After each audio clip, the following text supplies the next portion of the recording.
My name is Anne Sullivan at one time, but life went on and I changed to Smith years after. But I was born and bred in Street at number 1. And I was very small baby, and they said I wouldn't do.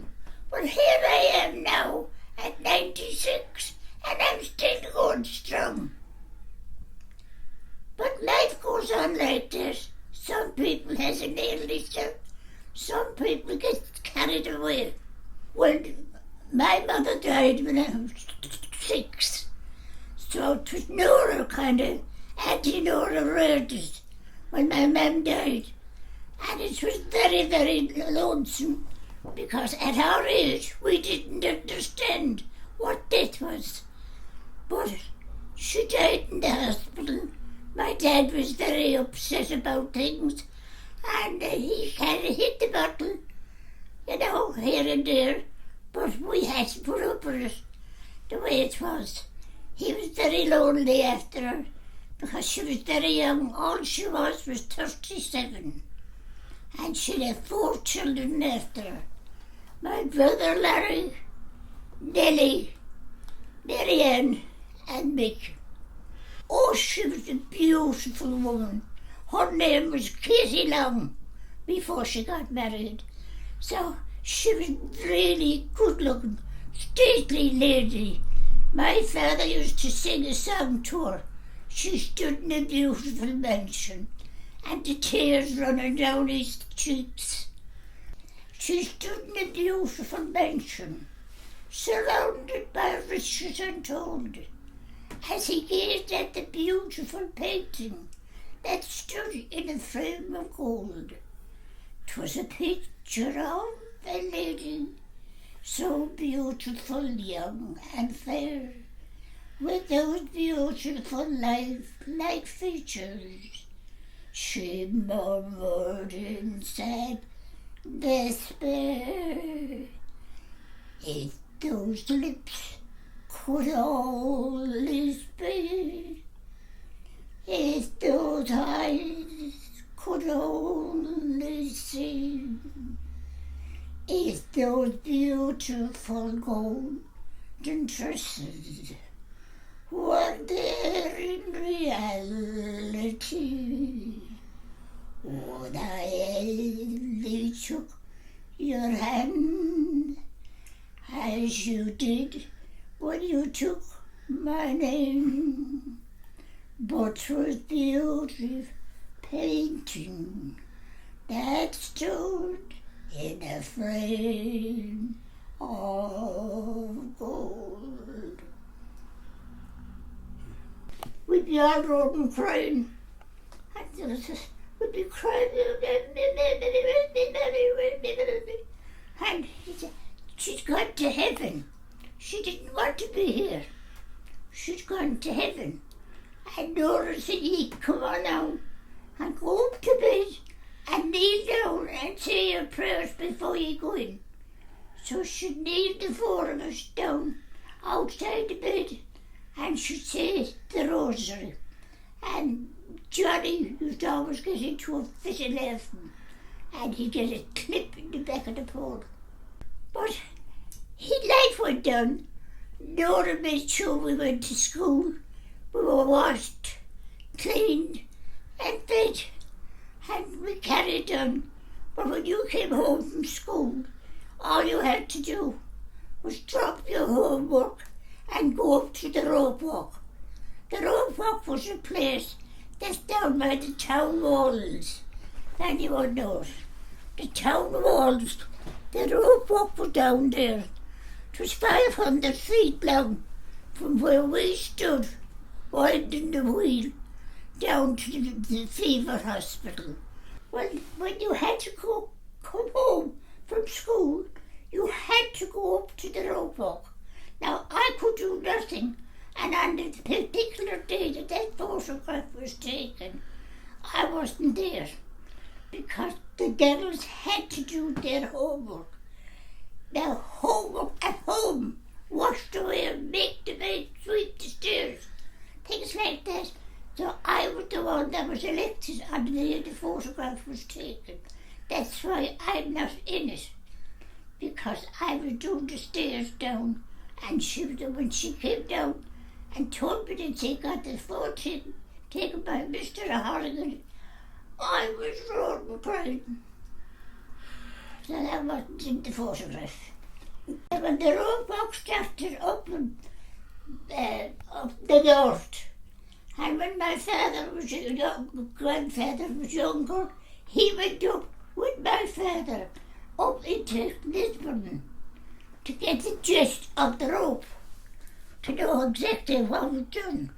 So the two went up together, and they came down, and all of a sudden he bought a big iron machine.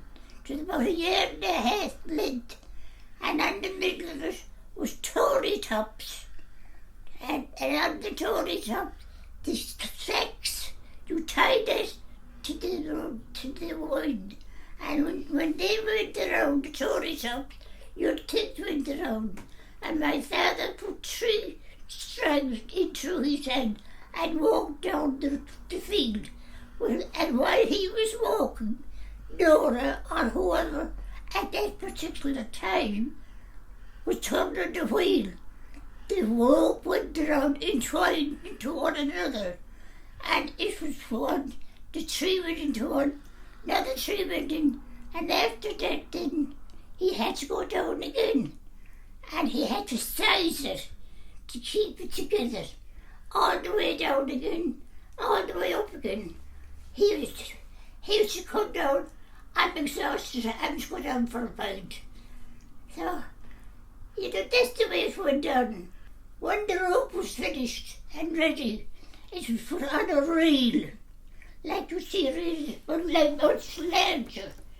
Then it was put on a wheel, and Larry had to bring it down town to Lily Fleming and the cattle in there. There were 2 ships that used to come in, and they take the yarn off of it. Or otherwise, P.P. Welch's used to take a small quantity, and Irish Mike's was another old pub in the old town.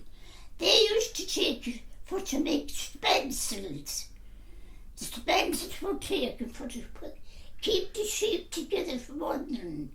Their 2 legs were back and front were tied with the spancels. Or a cow was being slaughtered over in Cross Lane with the slaughterhouse there.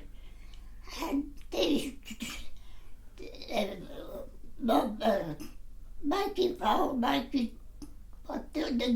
he used to be there working, and they used to skin the cow, clean it, send it, go down to Broderick's with the meat, and you get the chops and the steaks and this and that.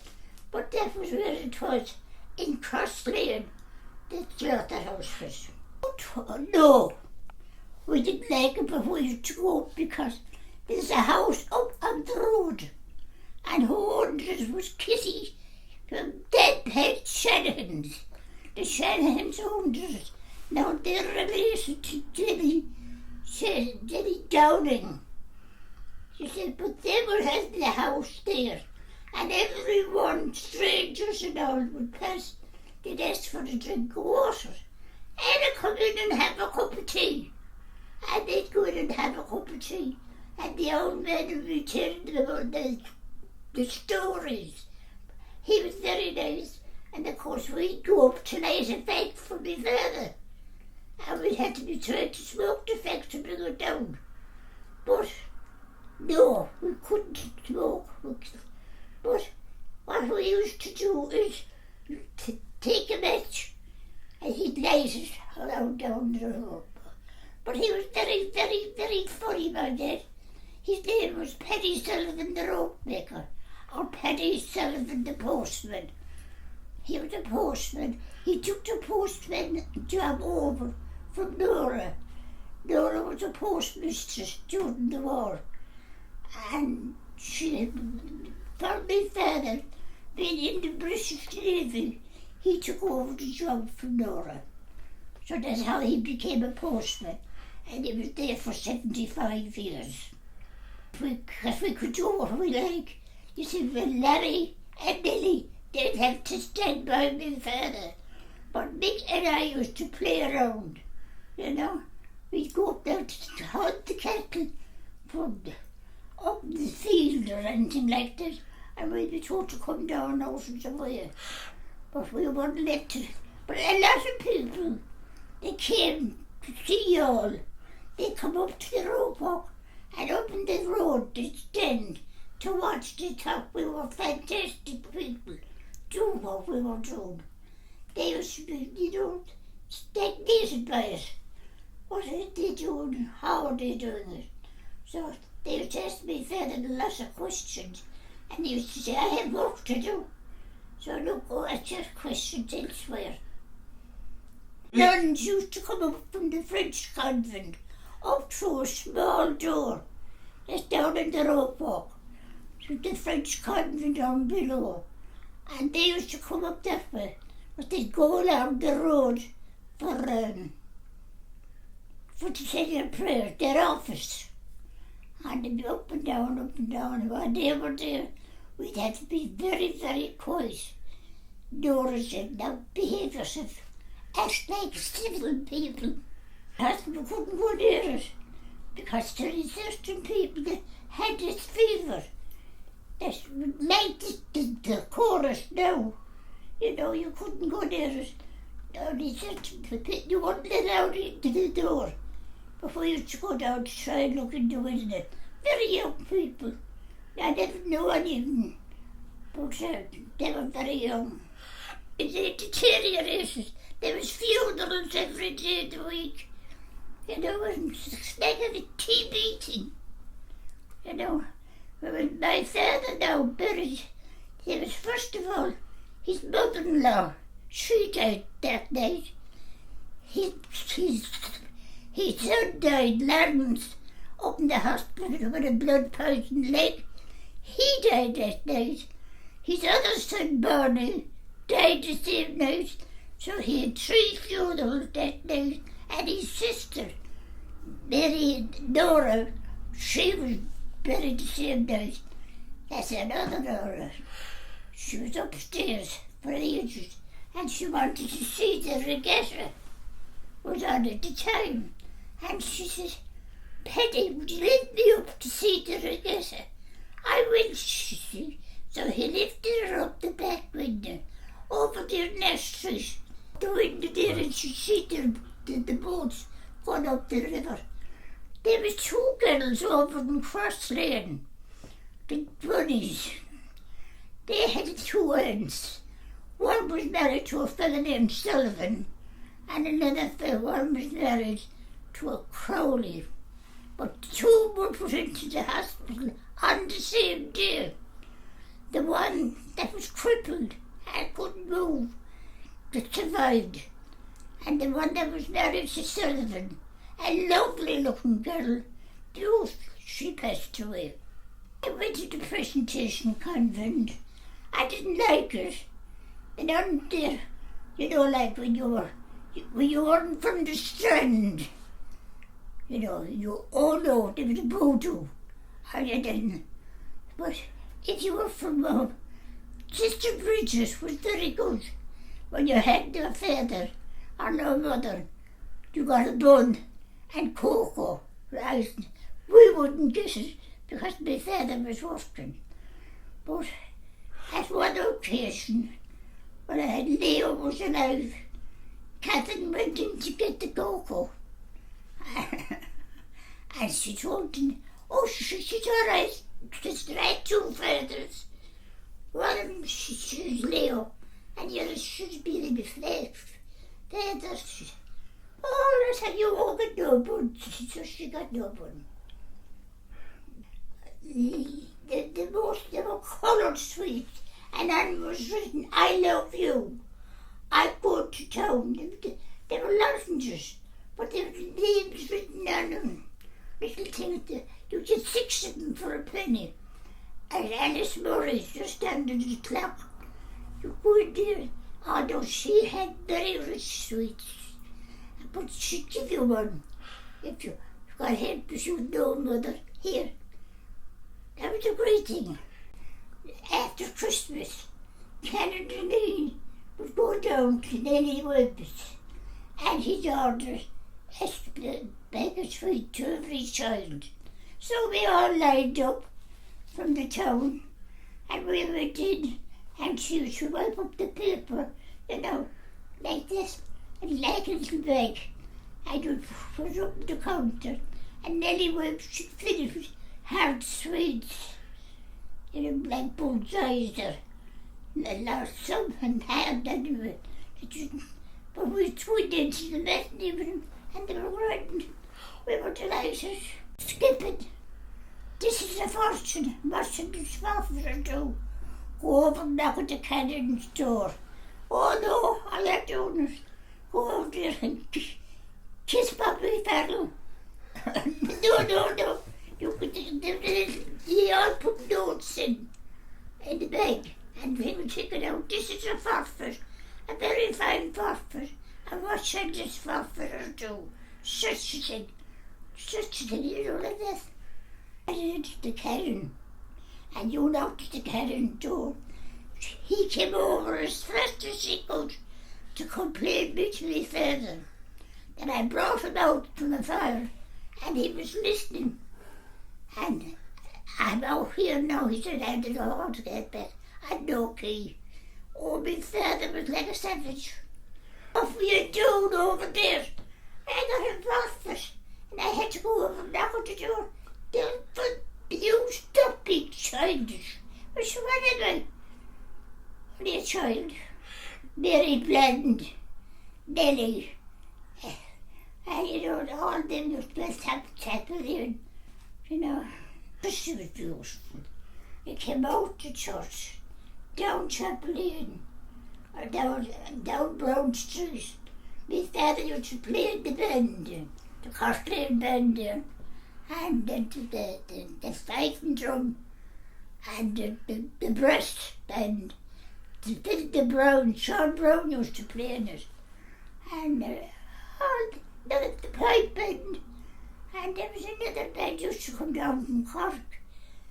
I don't know what, us were just, you know, poor savers, you know, like the Vincent de Paul.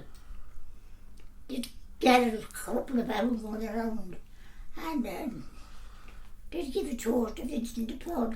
People got something out of it. Out street, out the back street, out to Green Park, around Green Park. The band would be playing, and the boys would be. Paddy carried the cross in front 1 year, and he would say the child carrying the cross. Jack Brown used to be at the side with his stick, keeping it in order, and Mickey Roach, they used to be there. They'd be keeping time that you not would go over about this. The one standing up the hill is Nora, Auntie Nora, and she has a black band on her hand. That was the year her father died, 1931, and he handed all the rope walk then over to my father. That's who's standing with him is Nelly, my sister Nelly, lost in her cinema, and Mick is down at the end, Muldooney, Mick.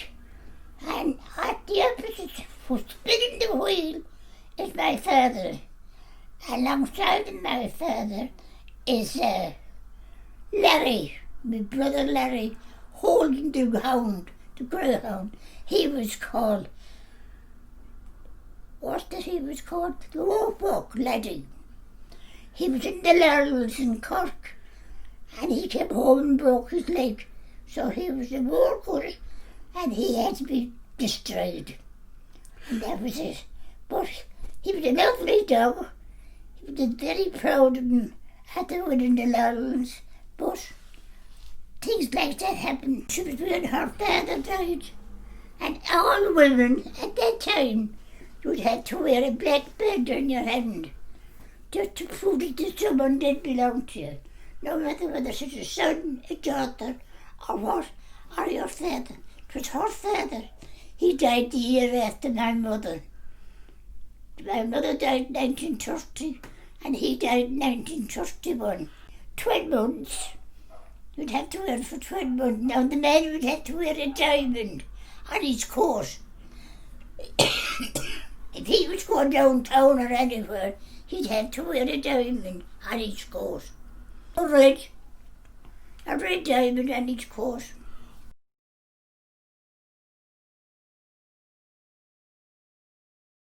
Because in 1938 he went up to Lisbon. He wanted to join the Navy because when he was bringing down the rope to the ship, he got so interested in the Navy and the people on board the ship that he wanted to join the Navy. So my father said, if that's what you want, I won't stop you. So he didn't. Then he went up to Lisbon, but he didn't pass. His chest was too small. So he came back home again and got exercises and to make his big chest that bigger. And it did. The following year, in 1939, I remember standing at the Cork depot and Nora with me. And so Millie and my boy, she was rolling crying. Larry was going away to join the Navy.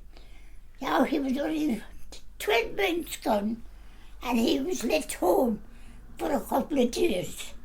And next of all he went out and he went on the board the HMS Resource. And from there it went on and on and on until he came to his HMS Exeter and the HMS Freddie. This HMS Exeter was shut down and he was in it. And he was on shark water.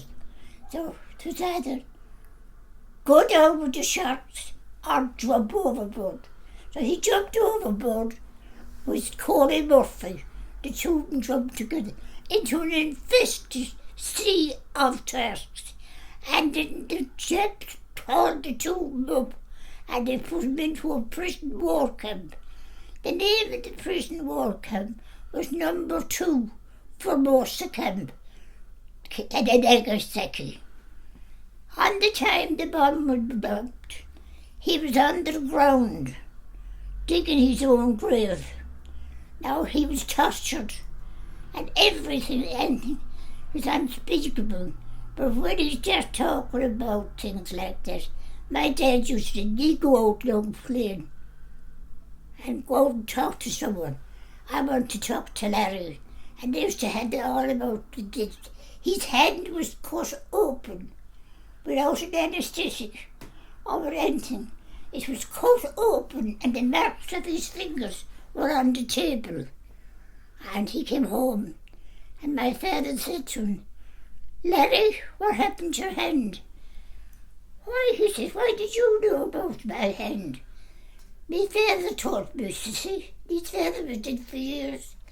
"Why, he opened his own coat, put up his hand, and from his wrist to his elbow was cut down. The doctors fixed it up the best way they could. It was an English doctor there, but no, they had a terrible time in the prison war camp. All they had to eat was rice and fish. They used to always say, "What is it now? Nuka! Kura!" When he was going in to this officer, we believe this is what happened. That he said, "Come in, Kura." But when he went in, he got whipped. And by the officer, and he said, "Well, I won't do this." But he did. He got he had a battleboard, and the splints from the battleboard went through his back. And he worked for years after he became an officer. And his back was very bad with him always. But the night he was dying, he couldn't breathe because the splinter from the back was after going into the lung. And I was with him that night when he died. It was very hard. It was better, he said, I died in the camp. He was underground. They were from Corey Murphy, and a couple more were digging their own grave underground when the bomb was dropped in Nagasaki.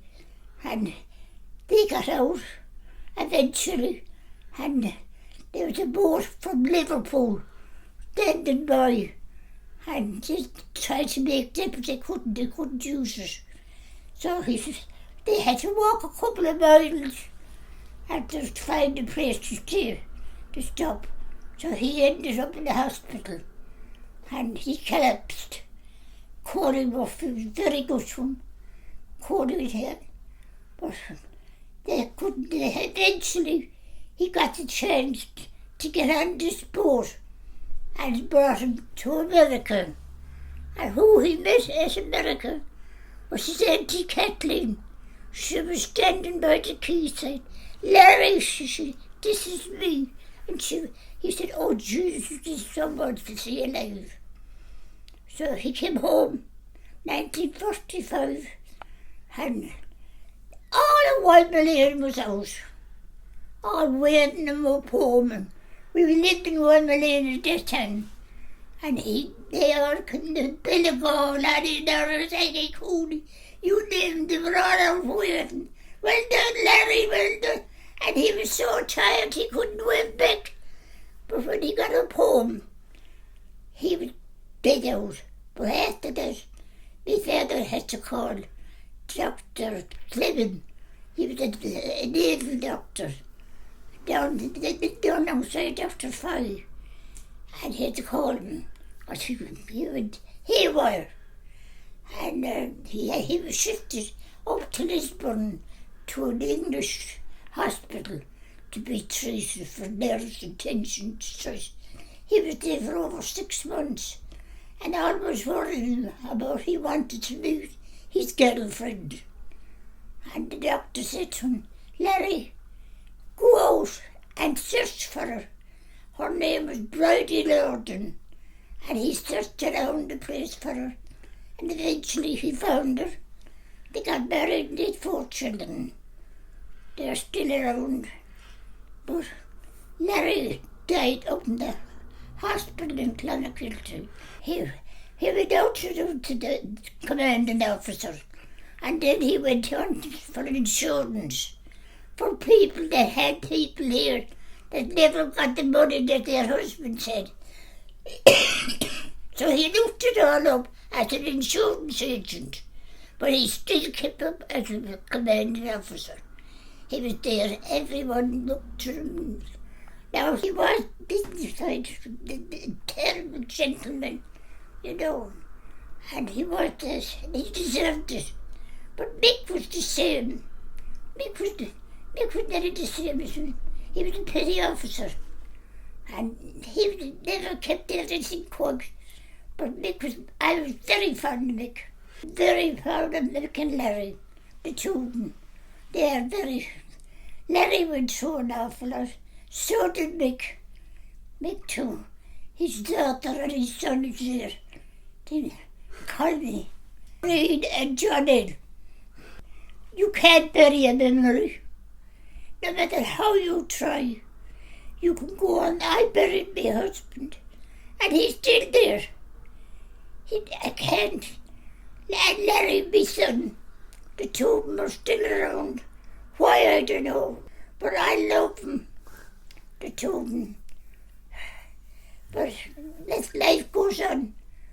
But they never go away from you.